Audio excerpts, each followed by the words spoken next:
ये रील का मतलब क्या हो गया, अजनबी से मिलते जा रहा है, उसको खुद नहीं पता है कि इसके नीचे क्या करके स्क्रॉल करके आएगा। हमारा दिमाग कितना शॉर्ट कर दिया है ये सोशल मीडिया ने कि 20 सेकंड के रील पे भी ना ऊपर लिखा होता है वेट फॉर इंड। 20 सेकंड के रीलवा पे लिखा है इंड के लिए इंतजार करो। बाप रे बाप। देश के करोड़ों युवा जो रील पर सारा दिन फील करते रहते हैं, उनको क्या मैसेज देंगे? कितना टाइम वेस्ट कर रहे हैं अपना वो लोग? रील देखने से अच्छा है अपने काम की चीजें देखिए। अगर आपको 2 घंटा मोबाइल चलाना है तो 2 घंटा की जगह 3 घंटा चलाओ, लेकिन आप स्पेसिफिक देखो। अगर आपको कोई मूवी देखनी है तो मूवी देखो। ये रील का मतलब क्या हो गया, अजनबी से मिलते जा रहा है, उसको खुद नहीं पता है कि इसके नीचे क्या करके स्क्रॉल करके आएगा, तो वो उससे कोई उसका याद नहीं होगा। जितनी छोटी छोटी चीजों को हम देखेंगे हमारी मेमोरी कमजोर होते जाएगी। तो ये इसके मेमोरी पे चीजों पे बहुत ज्यादा हो रहा है, क्योंकि रील देखने के बाद ना हम उसे रिकॉल नहीं कर पाते। मेमोरी तेज कैसे होता है, जब हम किसी चीजों को बार बार रिकॉल करते हैं। तो अगर उस रील के जगह मूवी भी देख लेगा ना तो उसको रिकॉल आएगा, कोई डायलॉग याद आएगा, कोई इमोशनल सीन, कोई गाना, कुछ ना कुछ याद आएगा। रील में उसको कुछ नहीं याद आता है। आप ऐसे समझिए कि हमारा दिमाग कितना शॉर्ट कर दिया है ये सोशल मीडिया ने कि 20 सेकंड के रील पे भी ना ऊपर लिखा होता है वेट फॉर इंड। 20 सेकंड के रीलवा पे लिखा है इंड के लिए इंतजार करो। बाप रे बाप। अच्छा, काफी लोगों का सवाल था कि हजारों स्टूडेंट्स आपसे करंट अफेयर पढ़ते हैं, खान सर अपडेट होने के लिए क्या क्या पढ़ते हैं? वो कोई एक सोर्स से हम लोग नहीं पढ़ सकते हैं, कहीं कहीं जहां जहां से मिल जाता है आदमी वहां से उठा के पढ़ लिया। जैसे अमेरिका के बारे में पढ़ना है तो हम इंडियन न्यूज को पढ़ेंगे तो वो इंडियन एस्पेक्ट्स में दिखाएगा, बट वही अगर हम गार्जियन न्यूयॉर्क टाइम्स देख लेंगे तो वहां के हिसाब से दिखाएगा। और धीरे धीरे चीजें आदत हो जाती है। न्यूज में होता क्या चीज है, मतलब एक मेन चीज होती है, उसको घुमा फिरा के होते रहता है। अच्छा, कोई एक चीज जो आपको लगता है आज के स्टूडेंट्स को पता होनी ही चाहिए? कोई एक चीज? बहुत चीज पता होना चाहिए, एक चीज से क्या चीज हो जाएगा उसका, लेकिन हाँ एक चीज मतलब हम ये जरूर कहेंगे कि जो स्टूडेंट के अंदर ये चीज होती है ना कि हम इसको बाद में पढ़ लेंगे, बाद में रिवीजन कर लेंगे, हम अच्छे से इसे फेयर कर लेंगे, टाइम टेबल बना देंगे, इस सबको बहुत दिक्कत होने वाला है आगे जाके। अभी नहीं तो कभी नहीं है। जो आज करेगा वही कर सकता है, और बहुत परफेक्ट के चक्कर में नहीं पड़िएगा। स्टूडेंट सबको देखते हैं एक बार फेयर करेंगे, एक बार रफ कुछ नहीं, मिला पढ़ना चालू करो, चाहे जैसे भी। टेबल सजाएगा, पानी बोतल रखेगा, फिर उसको पानी पिएगा, नमकीन खाएगा, पढ़ने से पहले फिर वॉशरूम जाएगा, फिर पानी पिएगा, पगला गया। बैठ जहां पढ़ना है पढ़ वहीं पे। अच्छा, कोई आप स्टूडेंट्स की बात कर रहे हैं, सबसे अतरंगी सवाल जो किसी स्टूडेंट ने आज तक आपसे पूछा हो, कुछ याद हो आपको? कोई किस्सा, किसी स्टूडेंट का सवाल? डेली 2-4 ठो अतरंगी आते ही रहता है सब यहाँ पे। हाल फिलहाल का एक बार हम ज्योग्राफी पढ़ा रहे थे, नर्मदा नदी, गंगा नदी, तो एक स्टूडेंट आया, कहा कि सर ये नर्मदा नदी 2 नदी है क्या? हम कहे नहीं तो। कहते सर नाम दिखे ना, नर और मादा। हम कह रहे भाई साहब तू पागल कर देगा हम लोग को। अभी 1-2 दिन पहले तो हमेशा कुछ ना कुछ इस टाइप का आते रहेंगे। अच्छा, खान सर सबको डर लगता है, आपका सबसे बड़ा डर क्या है? किसी चीज से डर लगता है खान सर को?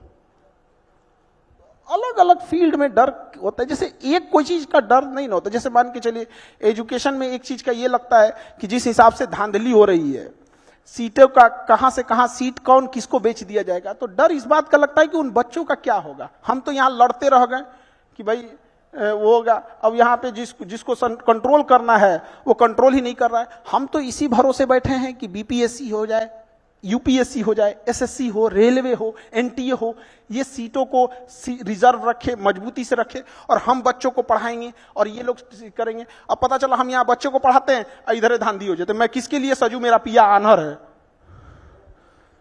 अच्छा, 10 साल बाद खान सर, तालियां बज रही हैं अभी। अच्छा, 10 साल बाद खान सर खुद को कहाँ देखते हैं? क्या क्या सपना है आपका जो आप सच करना चाहते हैं? हम लोग प्रेजेंट में जीते हैं, 10 साल बाद जिंदगी कहां होगी आज से 10 साल पहले किसी को नहीं पता था 2015 में कि 2025 में क्या हो जाएगा। तो बहुत ज्यादा का प्रोजेक्शन नहीं होना चाहिए। हमको बस इतना लगता है कि हाँ, इतना जरूर कहना चाहते हैं कि एजुकेशन आज से 10 साल बाद भी कोई ये बात जरूर याद रखेगा कि कोई इंसान था जिसने एजुकेशन के लिए हमेशा के लिए लड़ते रह गए। चाहे जितना बड़ा ऑफर हो जाए, चाहे कुछ भी हो जाए, एजुकेशन के लिए हमेशा बच्चों के लिए लड़े थे। आज भी गवर्नमेंट से लड़ना कितना टफ होता है, तो आप लोग को तो यहाँ देखते होंगे, वहां पे बच्चों के लिए तो लड़ते लड़ते आदमी तो हमेशा उन्हीं के लिए रहेगा। अच्छा, आपको लगता है कि भारत को जो रिस्पेक्ट अब दी जा रही है पहले नहीं मिलती थी? चूंकि आप टीचर हैं, क्या लगता है कि दुनिया में अब ज्यादा भारतीय पासपोर्ट की धाक बढ़ी है अब पहले से? पासपोर्ट का तो उतना नहीं कर सकते। एक चीज हम लोग को समझना पड़ेगा, ये जो अंग्रेज हैं सब ना, या दुनिया जो भी है, तो ये हम लोग का इतना बड़ा मार्केट है, 140 करोड़ लोग हैं, कि डरेंगे तो इनके बाप। नहीं तो जिस दिन हम लोग बहिष्कार कर देंगे ना, अभी हम लोग डरा नहीं पाए हैं, अभी वो खुदे डर रहा है, हम लोग डराना चालू नहीं किए। आज अगर हम अपना एंड्रॉइड बनाएं, अपना गूगल बनाएं, अपना फेसबुक बनाएं, तब उनको असली डर समझ में आएगा। अभी वो अपने से डर रहे थे कि भाई ये किसी दिन कुछ कर देगा यहां। और दूसरी बात कि भारत का जो छवि बढ़ा है, वो ऑब्वियस भी बात बढ़ा है, लेकिन एक चीज और गौर करना पड़ेगा। आज से 10 साल पहले, 15 साल पहले किसी के पास इतना मोबाइल नहीं था जिसे पता चले कि रूस में प्रधानमंत्री का कैसे स्वागत हुआ, कैसे नहीं हुआ। तो अभी जागरूकता बढ़ गई है। आज मोदी जी लैंड करते हैं तो दिख जाता है मोदी जी लैंड किए, उनको बस सैल्यूट दिया जाता है, दिख जाता है। लेकिन जब वही गुजराल साहब थे, अटल बिहारी वाजपेयी साहब थे, तो रिस्पेक्ट उनकी भी थी। वह व्यक्ति था जिसने अमेरिका के प्रधानमंत्री का फोन उठाने से पहले G20 भारत में अभी हो रहा है, G20 तब नहीं हुआ था। हाँ, G20 बहुत अच्छे से हम लोगों ने हैंडल किया। तो ऑब्वियस बात है कि हम लोग का ना फॉरेन पॉलिसी में बढ़ा है, बट थोड़ा सा गड़बड़ कहां हुआ है, आस पड़ोस में। आस पड़ोस में ये गड़बड़ हो गया ना कि हम लोग की छवि अलग टाइप की बनती गई है। थोड़ा जैसे बांग्लादेश, श्रीलंका, मालदीव, नेपाल, इलायची दाना बराबर देश हम लोग को, मतलब वो श्रीलंका, वो जिसके पास वो अपना जहाज नहीं था, वो मालदीव के पास, मालदीव के पास अपना जहाज नहीं था, उसके प्रधानमंत्री को आने के बाद वो धमकी दे रहा है हम लोग को।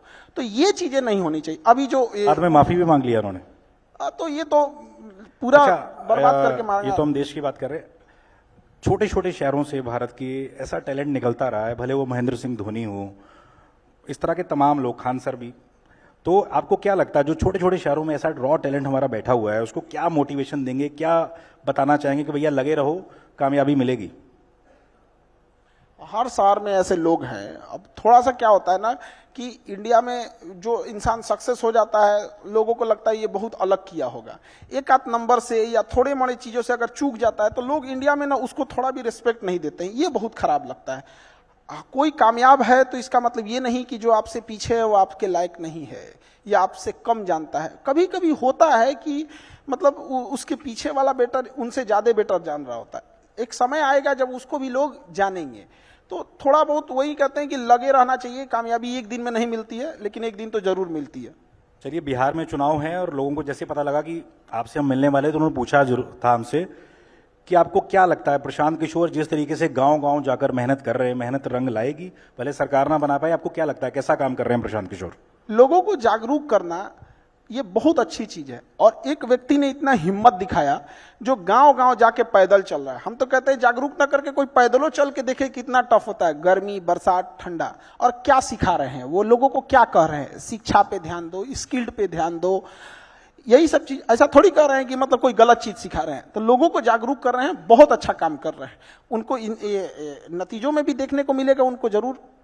अच्छा, कल को कहेंगे भैया खान सर जुड़ जाओ हमारे साथ। आप लोग हमको ना, पता नहीं, हमको कभी कभी लगता है कि हम पढ़ा रहे हैं तो आप लोग हमको ये नहीं कहते हैं कि पढ़ाइए, बार बार हमको उधरे क्यों खींच के लेके जाते हैं? आप कह रहे हो बहुत अच्छा काम कर रहे हैं। चलिए, इन्होंने तो मतलब हम क्या कहते, खराब काम कर रहे हैं? इन्होंने नीतीश जी की तारीफ कर दी, लालू की तारीफ कर दी, प्रशांत किशोर की तारीफ कर दी। बिहार में चुनाव है, आगे आपसे हम दोबारा जुड़ेंगे। आज हमसे खान सर जुड़े, बहुत बहुत शुक्रिया आपका, हमारे इस कॉन्क्लेव में आप आए, बहुत बहुत शुक्रिया। आगे भी आपसे हम जुड़ते रहेंगे। Thank you very much.